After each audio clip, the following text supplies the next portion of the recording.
Assalamualaikum warahmatullahi wabarakatuh.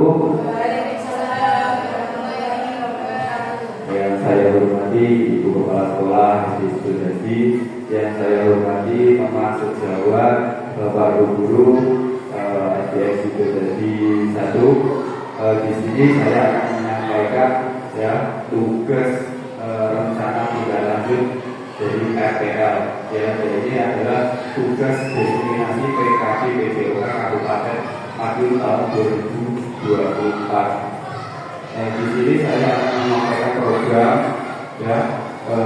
yaitu dengan judul Senam Kebugaran Jasmani dan Peduli Lingkungan. Adapun latar belakang dalam saya membuat program itu adalah yang pertama perilaku malas gerak atau mager. Dalam perkembangan teknologi berdampak pengaruh gadget mengakibatkan rendah minat siswa dalam menjaga lingkungan dan membiasakan budaya hidup yang sehat. Program ini sebagai bagian dari pelaksanaan KBS, yaitu Komunitas Belajar Sekolah. Proyek penguatan profil pelajar Pancasila atau P5 dengan tema gaya hidup berkelanjutan. Dengan topik peduli lingkungan, SDN Sidoarjo 1 memiliki aset yaitu manusia dan fisik yang mendukung berjalannya program ini, mewujudkan kepemimpinan peserta didik atau student agency melalui program mengakomodasikan voice, choice, dan ownership untuk membentuk karakter profil pelajar Pancasila. Visinya untuk memfasilitasi pembelajaran visual yang berpusat pada peserta didik dengan pelibatan komunitas belajar sekolah dalam pelaksanaan program. Latar belakang voice yaitu memberikan kepada siswa untuk berpendapat dalam memilih jenis senam kebugaran jasmani. Artinya di sini nanti sebagian siswa nanti disuruh memilih jenis kebugaran senam jasmani yang siswa senangi dan banyak bermanfaat bagi dirinya. Yang kedua, menanam jenis tanaman. Yang ketiga, membuat karya seni dari sampah. Yang kedua, choice, yaitu memberikan pilihan kepada siswa untuk menentukan musik dari senam yang mereka praktekkan. Jadi nanti siswa diberikan enaknya musik gimana agar siswa itu bisa gembira dan senang. Yang kedua, memilih jenis tanaman. Yang ketiga, memilih jenis sampah. Yang ownership-nya, satu tujuannya mendorong siswa untuk merancang dan mempresentasikan aktivitas mereka. Yang kedua, memilih tanaman. Yang ketiga, menghasilkan karya. Jadi tujuan pembelajaran atau program ini adalah satu, untuk melatih keterampilan gerak dan meningkatkan kebugaran tubuh siswa, menjaga kebersihan serta peduli lingkungan sekolah. Jadi nanti lewat senam, jadi kita bisa meningkatkan kebugaran jasmani dan kesehatan untuk siswa dan menjaga kebersihan serta peduli lingkungan dengan cara satu, pengelolaan sampah dan menanam tanaman. Yang kedua, meningkatkan keterampilan fisik, kerja sama dan pemahaman siswa. Jadi pentingnya berolahraga dan kesehatan. Yang ketiga, mewujudkan jiwa kepemimpinan peserta didik atau student agency melalui program yang berpihak kepada peserta didik. Yang keempat, memfasilitasi pembelajaran yang berpihak pada peserta didik dengan melibatkan KBS, yaitu Komunitas Belajar Sekolah. Yang terakhir, mewujudkan peserta didik yang aktif dan produktif. Itu dari 5 itu dari tujuan diadakan program ini. Untuk capaian hasil yang siswa dapat hidup dalam bergerak dan peduli lingkungan serta produktif, sehingga siswa mampu menekan gaya hidup sehat baik di sekolah maupun di luar sekolah. Capaian hasilnya adalah itu. Untuk aksinya, wali kelas berkolaborasi dengan siswa dalam perencanaan kegiatan dan melaksanakan dan mengevaluasi program. Jadi nanti Bapak Ibu guru harus berkolaborasi dengan siswa merencanakan kegiatan apa saja yang diperlukan. Terus berikutnya rencana partisipasi siswa. Siswa sebagai perancang dan pelaksana kegiatan. Jadi nanti Bapak Ibu guru itu cuma sebagai fasilitator saja. Jadi nanti siswa itu sebagai perancang dan untuk pelaksanaan juga siswa. Terus siswa dapat melakukan presentasi dan refleksi. Ya, ini jadi harus tujuan partisipasi siswa harus diharapkan seperti ini. Terus berikutnya struktur program dan mitra komunitas.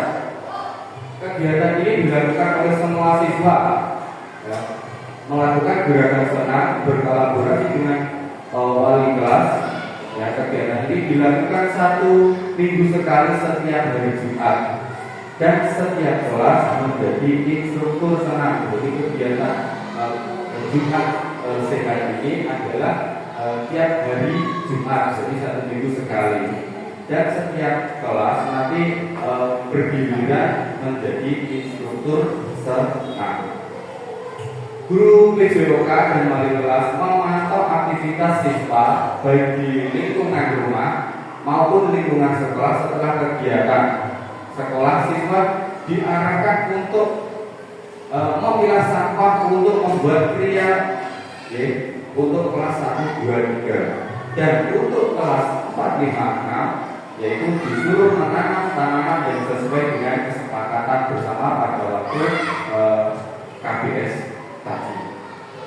Jadi nanti setiap habis senam, terus kelas 1, 2, 3 itu memilah sampah, membuat kria atau kreasi jadi pemanfaatan sampah. Terus kelas ini 4, 5, 6 disuruh menanam tanaman yang sesuai dengan kesepakatan yang disepakati oleh siswa dan bapak ibu guru. Dan guru PJOK dan guru kelas memantau aktivitas siswa di sekolah. Jadi dari kegiatan tersebut bapak ibu guru dan guru PJOK harus memantau aktivitas siswa di semuanya. Terus publikasi dan hasil karya. Jadi nanti publikasinya dalam arti di sini dari pengelolaan sampah tadi bisa menghasilkan karya. Ya, publikasi ini menjadi bahan hiasan dari pengelolaan sampah yang tadi dibuat dari kelas 1, 2, 3 tadi. Produk dapat dipublikasikan melalui sosial media yang dibuatkan oleh pihak sekolah. Video dan panduan latihan kebugaran dapat dibagikan di komunitas belajar sebagai sumber belajar. Terus hasil tanaman bisa dimanfaatkan pada panen karya yaitu P5. Ya, jadi hasil tanaman tadi yang ditanam oleh kelas 4, 5, 6 bisa dimanfaatkan. Jadi harapannya seperti itu. Terus aset yang dimiliki sekolah yaitu, jadi di sekolah ini harus mempunyai aset ya. Yang pertama adalah modal aset manusia yaitu murid, guru dan kepala sekolah. Aset politik, kebijakan kepala sekolah. Jadi artinya aset politik ini jadi semua program ini bisa berjalan tanpa harus ada dukungan dari kepala sekolah.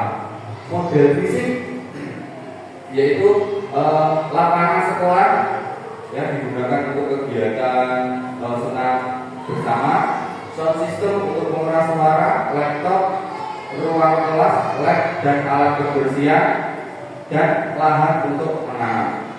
Jadi di semuanya ini kita sudah mempunyai modal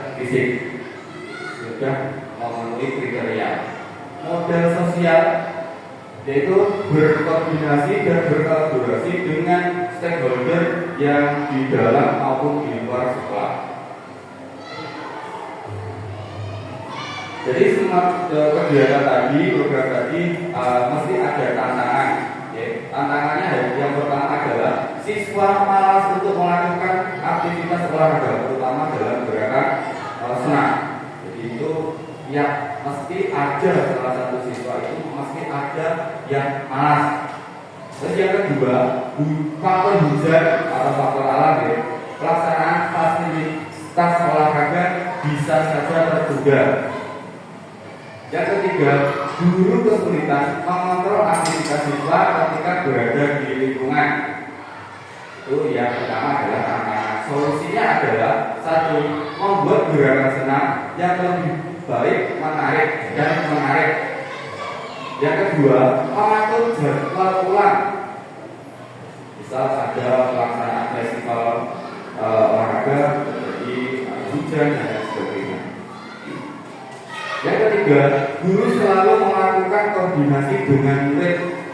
Itu harus selalu berkoordinasi.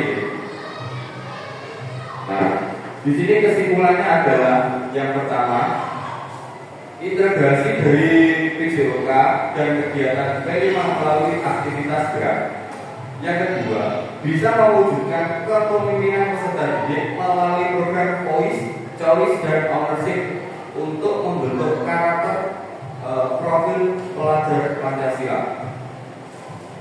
Yang ketiga, program Jumat Sehat Peduli Lingkungan diharapkan memberikan pengalaman belajar yang menyenangkan dan bermanfaat bagi siswa, guru, dan pihak sekolah. Terima kasih. Cukup sekian yang bisa saya sampaikan. Kurang lebihnya mohon maaf. Wassalamualaikum warahmatullahi wabarakatuh.